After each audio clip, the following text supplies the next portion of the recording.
In the land of misinformation, I'm the truth seeker. Cut through the lies like a blade, I'm a fact checker. Black communications, the social need to follow. Unmasking fake news, exposing them all tomorrow. I'm on a mission, fighting for the information.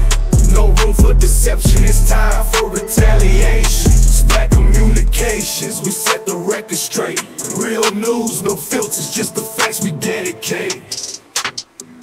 Fake news spreading like an epidemic outbreak, but I won't back down, I'll be the one to make them choke. Black communications, now they're relevant until exposing all the lies. Watch them burn in hell. Good day, ladies and gentlemen, Rosa here of Splat Communications. Before we start, may we request dear followers, viewers and subscribers to please don't skip ads. This will help us a lot to continue the work that we do. Thank you. Likewise, may we request those who have not subscribed yet to please do so. Kindly make it a habit to like the videos, but more importantly, share it so you can help us in our fight against fake news, misinformation and disinformation. I am delighted to share the positive developments from the Philippines and to discuss how we can advance and strengthen our collaboration with Brunei. Leveraging the benefits of our partnership through ASEAN, the Regional Comprehensive Economic Partnership Agreement or RCEP, and the Brunei Darussalam Indonesia Malaysia Philippines East Asian Growth Area BIMP-IAGA for a prosperous shared future. We see incredible potential in sectors such as agribusiness, renewable energy, halal industry and development, and through this forum, we stand firm in strengthening the business relations between the Philippines and Brunei Darussalam. Our partnership is a symbol of the shared aspiration to foster economic growth and shape a more vibrant ASEAN community. I am pleased to highlight that the Philippines and Brunei are particularly focused on two key economic corridors: the West Borneo Economic Corridor, encompassing Brunei Darussalam, and the Greater Sulu-Sulawesi Corridor, covering Palawan and parts of Mindanao. These corridors are strategically designed to integrate production with supply chains, offering abundant opportunities for SMEs to flourish. We eagerly anticipate as well the renewal of the Memorandum of Understanding on Strengthening Trade and Investment Cooperation in Food Products and Services. With rich agricultural resources, the Philippines benefits immensely from Brunei's established halal certification system. This partnership promises to create a robust halal industry, offering mutual benefits for our nations. We have broadened the range of liberalized businesses and sectors through the passage of key landmark legislations such as the Retail Trade Liberalization Act, the Foreign Investments Act, the Public Services Act, and the Renewable Energy Act. Through these measures, we have liberalized foreign ownership in sectors such as air transport, telecommunications, shipping, retail, and renewable energy projects. The Philippines is making significant strides as a nation in terms of improving the ease of doing business, demonstrated by our efforts to simplify tax payments and regulatory processes. I signed Executive Order Number 18, establishing green lanes for strategic investments, simplifying procedures, reducing bureaucratic hurdles. In addition, the Create More or Maximize Opportunities for Reinvigorating Economy Bill, which proposes amendments to the existing CREATE Act, aims to strengthen the Philippines' fiscal and non-fiscal incentives to encourage investments in our strategic priority industries. I am also pleased to announce the recent enactment of 3 other priority bills, which further our development goals. They are the Public-Private Partnership Code of the Philippines, which facilitates transformative partnerships and infrastructure growth, the Internet Transactions Act, which creates a framework for a robust digital economy and aligns our policies with the demands of the 21st century, and the Tatak Pinoy Act, or the Proudly Filipino Act, which I signed into law on 26 February of this year, is designed to strengthen industry development and enhance the Philippines' participation in global value chains. We are committed to fostering mutually beneficial outcomes for the business sectors of both our countries. Together, let us approach the future with determination and confidence, striving towards shared prosperity and success. Let us all make it happen in the Philippines. Let us do it together.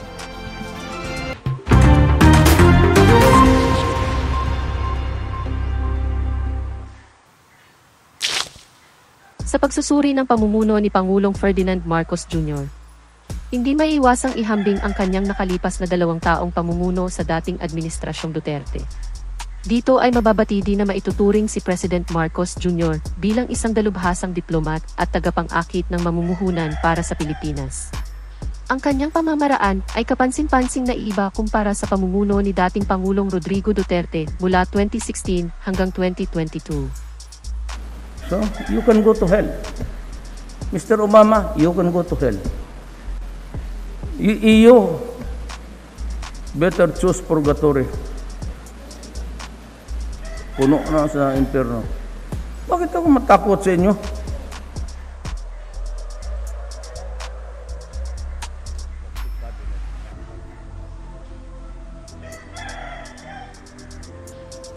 Instead of helping us, ang unang tumira itong State Department.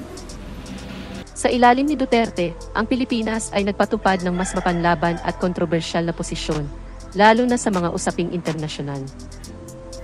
Ngayon, they've been using it. Ngayon, hanggang ngayon, doon sa EU, that is known to issue warnings of killing criminals. Sabi ko, fuck you. Why are you threatening me, including itong rapporteur ng Amerika? Why are you complaining so much about me threatening the criminals of the drug syndicate? If you consider the fact that we have now 3,700,000 drug addicts, by that number alone, it would tell you it's a very serious crime. Ang kanyang pagkiling sa China na madalas may kasamang pagpapasakop at ang kanyang matapang na retorika laban sa mga kanlurang kaalyado at mga internasyonal na katawan ay lumikha ng isang polarizing na imahen sa buong mundo. Doon na barko, China na. Wala na tayo. Yun ang history, tapos nag-file sila ng kaso, nanalo tayo. Yung papel, sa totoong buhay, between nations, yung papel, wala yan. Kung sino yung tigas, United States, Britain, pagka ginusto nilang ganyan, tayo, nanalo. Ngayon, pagdating ko, ang barko nandyan sa West Philippine Sea, China boat, ship, tayo wala na. Tapos sabi nila, itong papel na sa kaso nanalo tayo, ipursu mo. Pinursu ko. Walang nangyari. Sabi, actually, sa usapang bugoy, sabihin ko sa iyo, bigay mo sa akin, sabihin ko, putang ina, papel lang yan. Itatapon ko yan sa waste basket. Sa kabaligtaran, si Marcos Jr. ay nagpakita ng mas mahinahon at estratehikong estilo ng diplomasya. Ang kanyang pamumuno ay kinilala sa pamamagitan ng isang kombinasyon ng pagpapanatili ng dignidad ng bansa habang pinapalakas ang matatag na internasyonal na pakikipag-ugnayan. Narito ang ilang pangunahing katangian ng pamumuno ni President Marcos Jr. Balanced foreign policy. Si Marcos Jr. ay naghangad na balansehin ang ugnayan sa parehong China at mga tradisyonal na kanlurang kaalyado. Hindi tulad ng lantad na pagkiling ni Duterte sa China, si Marcos Jr. ay mas matapang sa pagtatanggol sa karapatan ng Pilipinas sa West Philippine Sea habang sabay na nakikipag-ugnayan sa mga pang-ekonomiyang pakikipagsosyo sa China. Pinalakas din ng kanyang administrasyon ang ugnayan sa Estados Unidos, Japan, at iba pang mga kanlurang bansa na nagpapakita ng mas maraming aspeto ng patakarang panlabas. Economic diplomacy and foreign direct investments. Aktibong itinataguyod ni Marcos Jr. ang Pilipinas bilang isang viable na destinasyon para sa pamumuhunan. Ang kanyang mga state visit, working visit, at opisyal na biyahe sa ibang bansa ay nakatuon sa pagpapakita ng potensyal na ekonomiya ng bansa, pag-akit ng mga dayuhang pamumuhunan, at pag-secure ng mga kasunduan sa kalakalan. Dahil sa pagsisikap na ito ni Pangulong Marcos Jr., ay malaki ang itinaas ng mga dayuhang pamumuhunan sa Pilipinas. Halimbawa, sa kanyang pagbisita sa Japan, ilang kumpanyang Hapons ang nangako na mamumuhunan sa iba't ibang sektor, kabilang ang infrastruktura, pagmamanupaktura, at renewable energy. Gayon din, ang kanyang pakikipag-ugnayan sa Estados Unidos at mga bansang Europeo ay nagresulta sa mga kasunduan na may pangakong magpapalakas sa ekonomiya ng Pilipinas. Calibrated communication. Sa kaibahan sa paiba-ibang pampublikong pahayag ni Duterte, si Marcos Jr. ay gumamit ng mas diplomatikong at mahinahong estilo ng komunikasyon. Ito ay nakatulong sa pagpapakita ng isang mas matatag at maaasahang imahe ng Pilipinas sa pandaigdigang entablado. Emphasis on national sovereignty. Si Marcos Jr. ay mas naging palaban at aktibo sa pagtanggol sa soberanya ng Pilipinas, partikular sa West Philippine Sea. Kabilang dito ang pagpapalakas ng presensyang militar sa mga kontestadong lugar at paghingi ng suporta mula sa mga internasyonal na kaalyado upang mabalanse ang agresyon ng Tsina. Collaborative domestic governance. Habang ang pamamahala ni Duterte ay madalas na tinatatakan ng top-down at otoritaryang pamamaraan, si Marcos Jr. ay nagpakita ng tendensya tungo sa mas kolaboratibo at konsultatibong pamamahala. Kabilang dito ang pakikipag-ugnayan sa iba't ibang mga stakeholder, kabilang ang mga lokal na unit ng pamahalaan, pribadong sektor at civil society, upang tugunan ang mga pambansang issue. Ang mga benepisyo ng mga diplomatikong pagsisikap ni Marcos Jr. ay makikita sa pagdagsa ng mga dayuhang pamumuhunan at positibong tugon mula sa mga internasyonal na kasosyo. Ang estratehikong pakikipag-ugnayan na ito ay hindi lamang nagpataas ng kalagayang pang-ekonomiya ng Pilipinas, kundi pinalakas din ang posisyon nito sa geopolitika. Comparative analysis. Sa 2 taon ng panunungkulan ni Duterte, ang mga dayuhang pamumuhunan ay nasa $8.7 billion at $8.3 billion o kabuang $17 billion. Samantalang sa ilalim ng pamumuno ni Marcos Jr., ang foreign direct investments ay tumaas sa $11.5 billion at $12.2 billion o kabuang $23.7 billion sa una at ikalawang taon. Ang mga datos na ito ay mula sa Bangko Sentral ng Pilipinas at sa Philippine Statistics Authority. Splat bottom line. Sa pamamagitan ng kanyang mga katangian, si Marcos Jr. ay napatunayan na isang statesman at salesman para sa ating bansa na bukod na inuuna ang mga pambansang interes ay naunawaan din ni President Marcos Jr. ang kahalagahan ng pagpapanatili ng mga makabuluhan at magkakaibang internasyonal na ugnayan.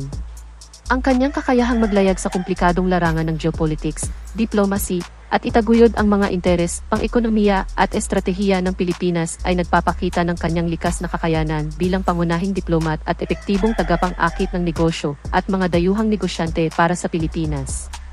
Ngayon mga kababayan, sino ang tunay na mas magaling sa kanilang dalawa?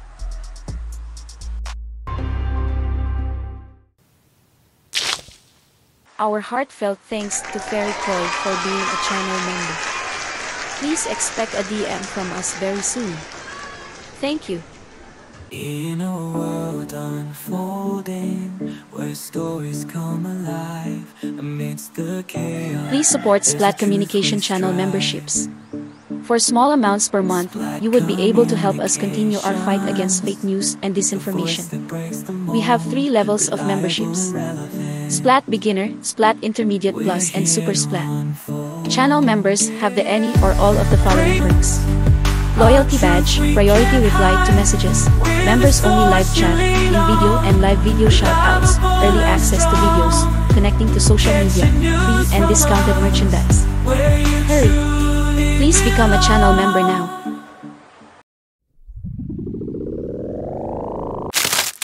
Hello everyone, welcome to Splat Communications. your channel for reliable, relevant, and accurate information regarding sports, surveys, statistics, science, politics, people, lifestyle, arts, travel, and technology.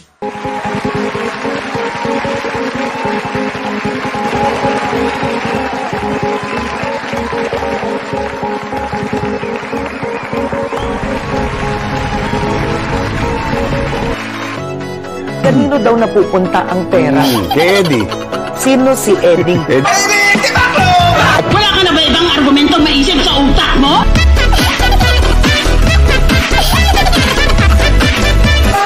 Tumindig kayo! Yung ganito. Tinitiyak ko, meron ding titindig sa tabi nyo. At para lalang sigurado? Ano pangalan niyo ulit? Rastaman. Yo. Half human, half zombie. What you gonna do? What you gonna do with a big butt, big wing? Shoutouts. Ferry Coy, Marates Tumaraw, Marvin Carillo, Jake Jess Arroyo, Jerry Forbes, Nelson Enrera, Larry Bayasen, Bib Joy, Rob Akad, Bokling Vicente, Ramon Agustin, Carlota Manulid, Norma Galorio, Sak Marcela, Genesis Grenadiosin, Maricrin Kalima, Estela Rosal, Dan Villarian, Kurt Di Mayasya, Jules Dreyfus, Eden Ninja, Rina Bobis, Euphemia Grittert, Mariso Quidit, Ramon Ramos, Maria Leonora Capopia, Stephanie Castro, Xavier Tanala, Renato Santos, Rosemary Poole, Gloria Kobayashi, Sak Marcela, Genesis Grandosin, Xavier Tanala, Mommy PR, Rosemary Poole, Maric Sumarao, Anthony De Los Reyes, Marcelina De Guzman, Rick Dedero, Bernard Arellano, Grace Germino, Jean Singengan, Don Pilio, Ronald Asido, Loreto Tandok, Bull Cap. Ain't no land of misinformation, I'm the truth seeker. Cut through the lies like a blade, I'm a fact checker. Black communications, the social need to follow. Unmasking fake news, exposing them all tomorrow. I'm on a mission, fighting for the information. No room for deception, it's time for retaliation. Black communications, we set the record straight. Real news, no filters, just the facts we dedicate. Fake news spreading like an epidemic outbreak, but I won't back down.